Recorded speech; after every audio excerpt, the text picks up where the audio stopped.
오늘 좀 갑자기 라이브를 켰는데요. 지금 어제 97 대책이 나오고 나서 오늘 상당히 좀 많은 전화도 받고 하루 종일 어떻게 이제 방향을 끌어가야 되나 이런 고민도 많이 했던 하루 같은데, 이미 뭐 예정은 돼 있었죠. 지난 일요일 어제 대책이 나올 거라고는 아마 다들 예상은 하고 있었습니다.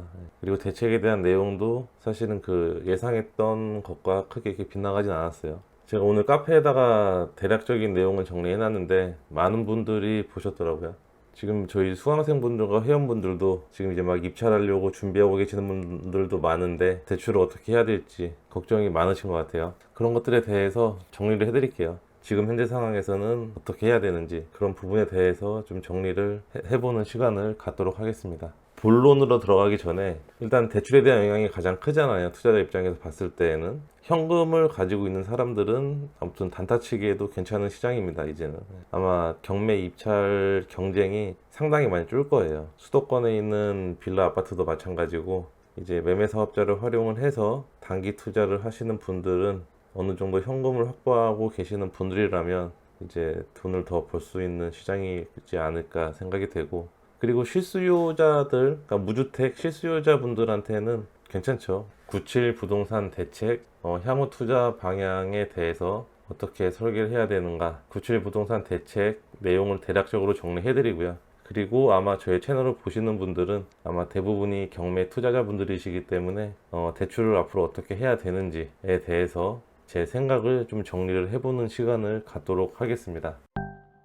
저희 카페에 있는 내용을 제가 보면서 설명을 드릴게요. 자, 제가 이 원문은 저희 카페에다 올려놨어요. 주택공급 확대 방안이라고 해서 9월 7일날 정부에서 발표를 했던 주택 공급 확대 방안이죠. 근데 주택 공급 확대 방안이 아니라 규제 방안이죠. 주택 공급 확대는 그냥 들러리에 불과한 것 같습니다. 사실 주택 공급에 대한 방안은 있는데 그동안 봤던 방안들이 다 나온 것 같아요. 다 나온 것 같고 단기간에 뭔가 해결할 만한 그런 건 없는 것 같아요. 그래서 저는 수도권 부동산 규제 방안이라는 문구가 더 잘 어울리지 않을까, 그렇게 생각이 됩니다. 자, 주택 공급 확대 방안이라는 내용으로 9월 7일날 대책 발표가 있었습니다. 관계부처 합동으로 발표가 있었는데 1번부터 3번까지가 1번은 수도권 주택 공급 확대 및 조기화, 2번은 도심 내 주택 공급 확대, 3번은 민간 주택 공급 여건 개선인데 1번부터 3번까지가 전부 다 주택을 어떻게 공급하겠다라는 내용입니다. 제가 이 내용에 대해서 1번부터 3번까지 공급 대책을 쭉 정리를 해봤어요. 하나하나 보면서. 저도 내용 정리를 해야 되니까 그 내용 정리를 혼자 하기보다도 카페에서 정리를 해서 다 같이 보는 게 낫겠다, 그렇게 생각이 들어서 제가 카페에다가 정리를 해봤고요. 제가 정리한 내용은 이렇습니다. 일단 주택 공급 방안은 25만 호 공급을 한다고 합니다. 근데 3년 추세로 보면은 아직 9.2만 호가 더 부족하다. 추가로 공급을 할 것인데 어떻게 공급을 할 거냐에 대한 내용이었죠. 공급 대책이 나온 게, 일단 첫 번째는 비주택 토지 주택 건축이 가능한 토지로 용도 전환. 그러니까 비주택 토지란 우리 상업용 토지죠. 상업용 토지인데 개발되고 있지 않는 토지를 주택이 가능한 토지로 용도 전환을 해서 주택을 공급하겠다. 이제 법을 바꿔서 기본 도시계획 의제를 간소화해 주겠다는 내용인데, 사실 법을 바꾸는 거는 뭐 지금 현재 대통령이 있는 당이 뭐 맘만 먹으면 할 수는 있지만 또 시간은 걸리기는 하겠죠. 두 번째는 주택을 신속하게 공급하기 위해서 LH가 조성한 주택 용지는 민간에 매각하지 않고 전면 LH가 시행하여 주택을 공급하겠다라는 겁니다. 이제 땅 장사 안 하고 주택 장사를 하겠다는 내용인데, 이것도 LH가 사업 시행자로 공급을 하면 또 민간이 참여를 해서 사업을 진행을 해야 되는데, 이게 어떻게 좀 빠르게 될지에 대해서도 좀 의문이기도 하고요. 그리고 LH에서도 금액을 좀 저렴하게 분양을 하고 좀 빠르게 추진하기 위해서 이렇게 민간 참여 사업자와 같이 진행을 하겠다는 내용인데, 이게 과연 어떻게 실효성이 있는지는 좀 두고 봐야 될 것 같습니다. 지금 2기 신도시에서도 건축비가 많이 올랐기 때문에 건설사에서 계약금 포기한 그런 토지들을 LH에서 먼저 지금 진행을 한번 하겠다라는 내용이고요.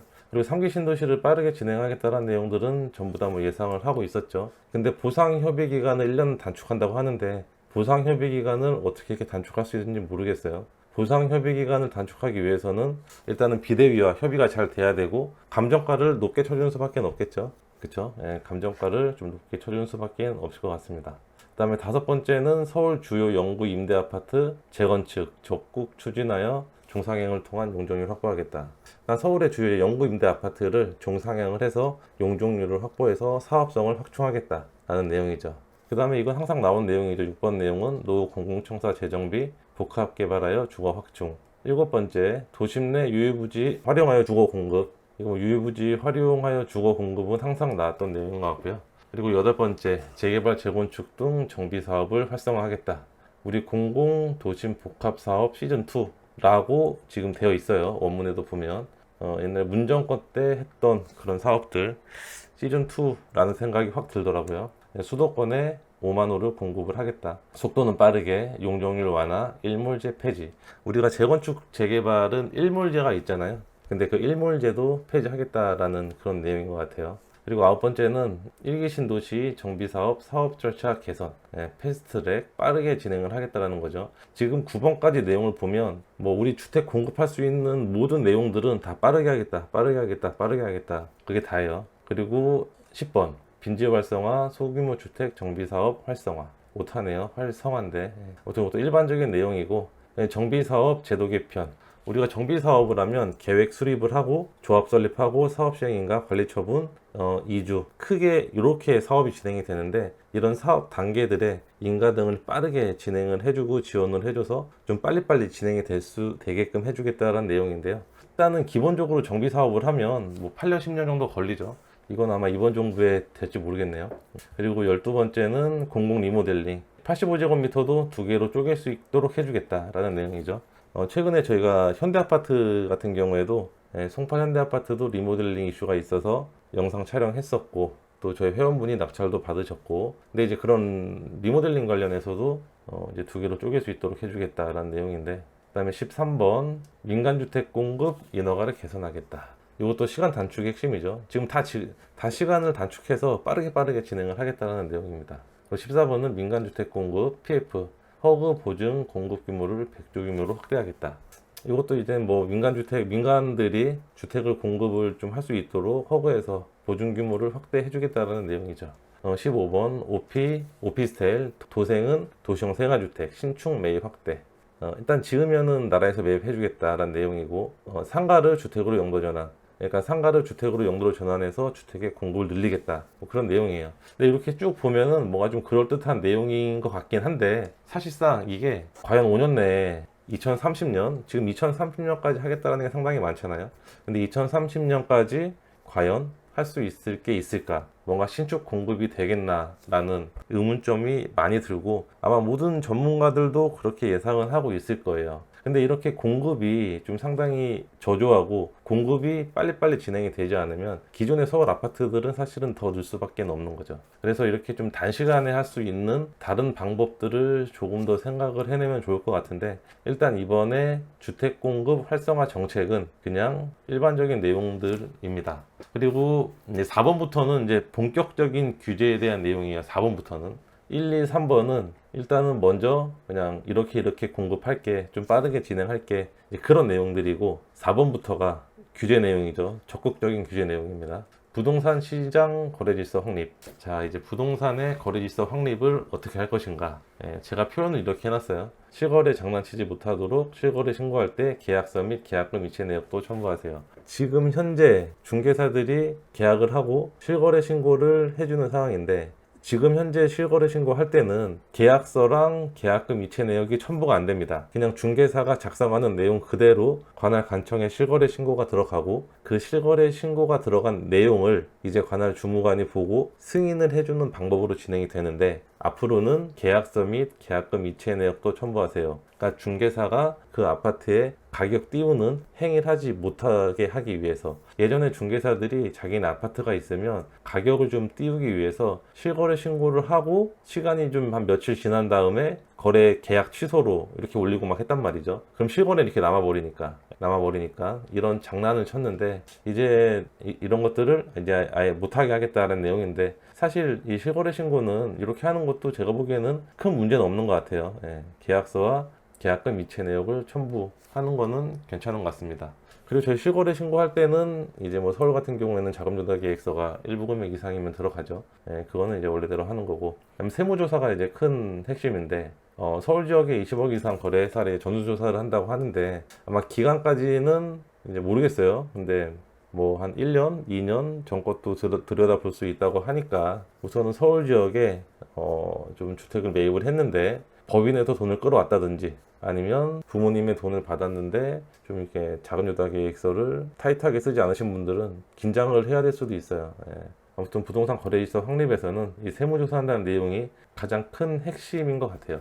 가장 큰 핵심인 것 같고, 자금조달 계획서 강화. 그 전에는 저도 자금조달 계획서를 몇 번 써봤는데 뭐 그렇게 크게 타이트하지 않았어요. 근데 자금조달 계획서를 강화한다고 하는 걸 보니까 이제 자금 출처에 대해서 명확하게 집요하게 파고들려고 하는 게 보입니다. 그렇기 때문에 고가 아파트들도 돈이 있다고 하더라도 이 자금조달 계획서가 강화되면서 거래가 주춤하지 않을까 그렇게 생각이 들어요. 예. 그래서 부동산 거래질서 확립 같은 경우에는 세무조사가 이제 핵심입니다.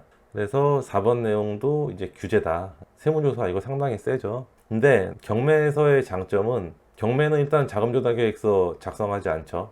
경매에서는 자금조달 계획서 작성하지 않습니다. 그렇기 때문에 일단 이 자금조달 계획서를 바탕으로 해서 이렇게 역추적해 가지고 들어갈 것 같아요. 자금조달 계획서를 바탕으로 해서 역추적해서 들어갈 것 같은데, 일단은 경매는 자금조달 계획서를 안 쓰다 보니까 우선은 낫죠. 일반 거래보다는. 예, 낫다고 생각을 하시면 됩니다. 그리고 5번째, 주택시장 수요관리 내실화. 이제 여기서부터 멘탈이 나가기 시작하죠. 우리 투자자분들은. 이 전까지는 그냥 세금에 대한 내용들, 자금조달 계획서 잘 들어보겠다, 뭐 그런 내용들이고, 근데 여기서부터는 투자자들을 완전하게 막아버렸죠. 뭐 규제 지역이 전에는 50%였는데 LTV 40% 강화. 무주택자도 마찬가지죠. 우리 627 대책에서 나왔던 게 최대 6억까지 대출해 주잖아요. 무주택자도. 그러니까 서울에 사실 6억 대출을 풀로 받더라도 무주택자가 어느 정도 현금은 좀 많이 보유를 해야 되는 시기고, 그렇다 보니까 무주택자도 이제 서울에 똘똘한 한 채로 들어가기가 상당히 허들이 높아졌다, 그렇게 좀 생각이 되더라고요. 그래서 이걸 보고 느낀 건데, 또 돈이 좀 있으신 분들은 괜찮겠구나, 이제 그런 생각을 했었고요. 아무튼 무주택자도 LTV가 강화되면서 서울로 진입하는 허들이 조금 높아졌다, 그렇게 생각을 하시면 되고, 근데 또 우리 규제 지역 강남 3구나 용산구 빼고도 일반적인 수도권 지역에서는 일단은 지금은 무주택자들은 대출 규제 없이 6억 내에서는 정상적으로 대출이 나오다 보니까 무주택자 분들은 금액에 맞는 데에는 경매 입찰해서 낙찰 받으면 아무래도 경쟁은 좀 최소화하면서 좋은 금액으로 실거주할 수 있는 요건이 되겠다. 이런 것들은 무주택자한테 장점이 될 수는 있을 것 같습니다. 장점이 될 수 있어요. 그래서 무주택자들은 아직은 괜찮다. 무주택자들을 위한 정책이기도 하죠. 두 번째는 이제 매매 임대사업자 대출을 안 해주겠다. 이제 LTV 제로를 얘기를 했는데요. 사실 이게 가장 큰 것 같습니다. 지금 저희 회원분들과 저희 채널에서도 다가구 주택을 보시는 분들이 상당히 많을 거예요. 그리고 제가 아까 다가구 주택 저번 주에 라이브 했던 거를 올렸어요. 그건 제가 저번 주에 편집을 해놓고 이제 오늘 올린 건데, 맨 처음 달린 댓글이 그거예요. 이번에 대출 규제로 다가구가 대출이 되나요? 라는 질문인데, 지금 현재 다가구 주택이 보통은 신탁대출을 받을 때 주택 매매 사업자를 내면서 신탁대출을 많이 활용을 하고 있어요. 근데 저희 회원분들 중에서는 매매 사업자로 받으신 분도 있지만 또 다른 사업자로 받으신 분들도 있거든요. 제 밑에 써놨는데, 전자상거래로 대출을 실행을 해온 적도 상당히 많아요. 전자상거래 보이시죠? 전자상거래로 대출을 실행한 적은 상당히 많은데, 그래서 제가 오늘 아침에 저희 그 대출 하시는 분들께 연락을 좀 돌려봤습니다. 몇 분께 돌려봤는데 아직 은행에서도 정확한 지침이 나온 건 아니다. 아직은 조금 지켜봐야 되고 한 2, 3일 안으로는 은행에서 어느 정도 입장 정리가 될 거다라는 답변을 받았습니다. 근데 우리 627 대책에서도요, 어땠냐면 627 대책에서도 은행에서 입장 정리가 한 3일 정도 걸렸어요. 그래서 이번 주, 오늘이 월요일이죠. 월, 화, 수, 늦어도 목요일까지는 어느 정도 윤곽은 잡힐 겁니다. 그래서 매매 사업자를 좀 우회해서 우리 다른 사업자 있잖아요. 전자상거래나 다른 사업자를 통해서 아마 대출을 우회해서 하지 않을까라는 생각도 들어요. 사실 이 다가구가 대출이 꽉 막혀버리면, 이거 제가 보기에는 아마 채권 관리가 될까요? 임차인들도 상당한 피해일 것 같은데. 임차인들도. 지금 현재 그 전세에 살고 있는 경매에 나와 있는 임차인들도 문제인데요. 제가 예전에 그 서울의 난곡 쪽에 라이브 방송을 한 적이 있었는데, 다가구주택을 거기 임차인분한테서 네이버 쪽지가 왔어요. 쪽지가 와서 뭐라고 얘기하시냐면, 내가 분석한 임대료보다 임대료를 사실은 더 받을 수 있다. 그래서 수정을 해주면 안 되냐 라는 내용인데, 그 얘기는 뭐냐면 제 방송으로 인해서 낙찰가가 낮아질까 봐 걱정을 하는 거죠. 그럼 그 임차인들이 배당 금액이 그만큼 줄어들겠죠. 그러면 그게 다 부실인데, 이게 아무튼 다가구가 이렇게 대출이 확 막혀버리면 아마 현찰 있는 사람이 그냥 죽어도 되지 않을까, 그렇게 생각이 됩니다. 그리고 은행에서도 대출을 못 해주다 보면, 은행에서 대출해주고 이자 받아서 직원들 월급 주고 매출 올리는데, 사실 조금 이해가 안 되는 부분이긴 한데, 일단 좀 지켜보도록 해야 될 것 같아요. 다가구 주택 대출 같은 경우에는 일단은 좀 지켜보도록 합시다. 예, 조금 지켜보는 게 좋을 것 같습니다. 그리고 9월 7일 이전에 낙찰을 받으신 분들은 일단 자서를 좀 빨리 하시는 거 좋을 것 같아요. 일단 대출해준다는 은행이 있으면 자서 빨리 하시고 대출 실행하는 게 나을 것 같습니다. 근데 이게 소급 적용은 아니어서, 사실은 소급 적용은 아니기 때문에 아마 9월 7일 전에 낙찰을 받으면 가급적 다 대출은 받을 수 있지 않을까, 이제 그렇게 생각이 되고요. 그리고 이제 수도권 빌라 관련해서도 좀 설명을 드릴게요. 우리 단기 투자하시는 분들도 많거든요, 회원분 중에. 보통 다가구 주택을 낙찰을 받으면 그 다음은 이제 단기 투자로 가는데, 단기 투자, 그러니까 제가 생각을 하기에는 지금 우리 수도권이면은 서울, 인천, 경기란 말이죠. 그럼 서울, 인천, 경기에 아파트 및 빌라, 매매 사업자를 활용한 단기 투자는 당분간 안 돼요. 대출 안 나오니까. 이거는 뭐 은행의 그런 내용을 볼 것도 없습니다. 이건 일단 안 되는 거고, 전액 현금으로밖에 살 수는 없어요. 그래서 오늘 저희 또 사무실에 누구 오셔가지고 제가 상담을 좀 오래 했는데, 일단은 현금을 한 3, 4억 정도 보유하신 분들은 경기 인천, 그러니까 경기권에 빌라 대출 안 받고 매매 사업자 활용해 갖고 단타 쳐도 나쁘지 않을 것 같아요. 그만큼 경쟁이 줄겠죠. 우리 매매 사업자 활용해서 단타 치시는 분들 중에 100% 현금 투자하시는 분들은 거의 없거든요. 거의 없어요. 그렇기 때문에 어느 정도 현금 있으신 분들은 경기 지역에 우량한 빌라, 아파트 이런 거 보시기 바랍니다. 이게 기회일 수도 있어요.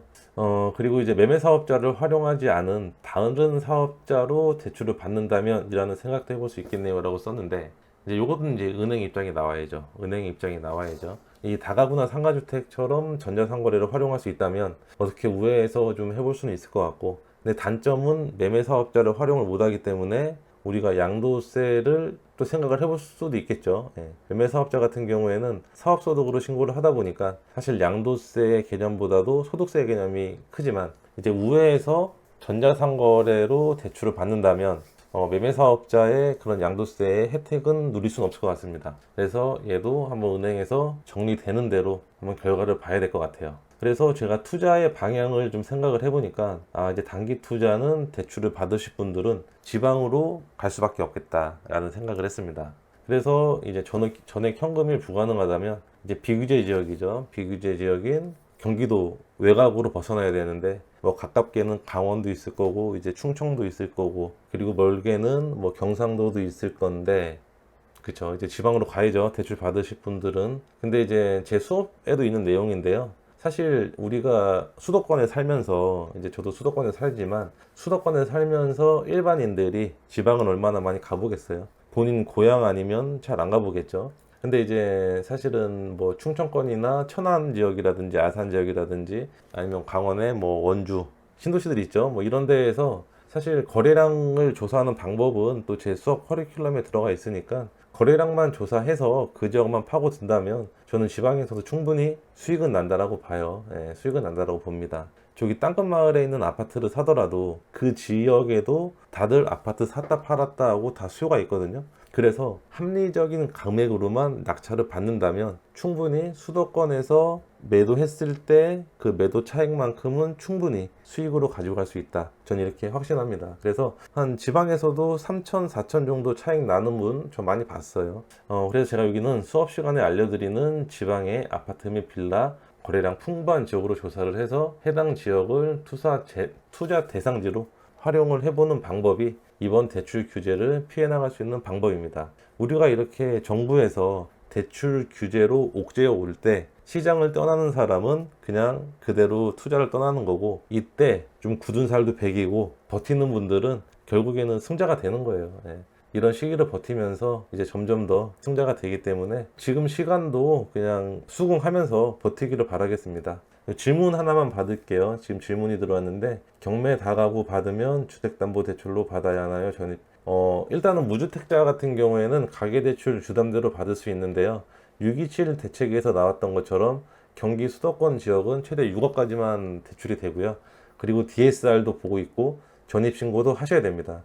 그래서 지방 다가구 주택 같은 경우에는 지금 또 대출 규제를 받지 않아요. 천안만 가도 그런 규제를 받지 않으니까 이번에 지방 쪽도 한번 보시는 것도 괜찮지 않을까 생각이 됩니다. 일단은 수도권 지역에서 다가구를 가계대출로 받으려고 한다면 최대 6억이고 DSR 보고 전입신고해야 된다. 이렇게 정리해 볼 수 있고요. 낙찰은 현금으로 한다 해도 대출이 안 돼서 매수자가 있을까요? 초심님이.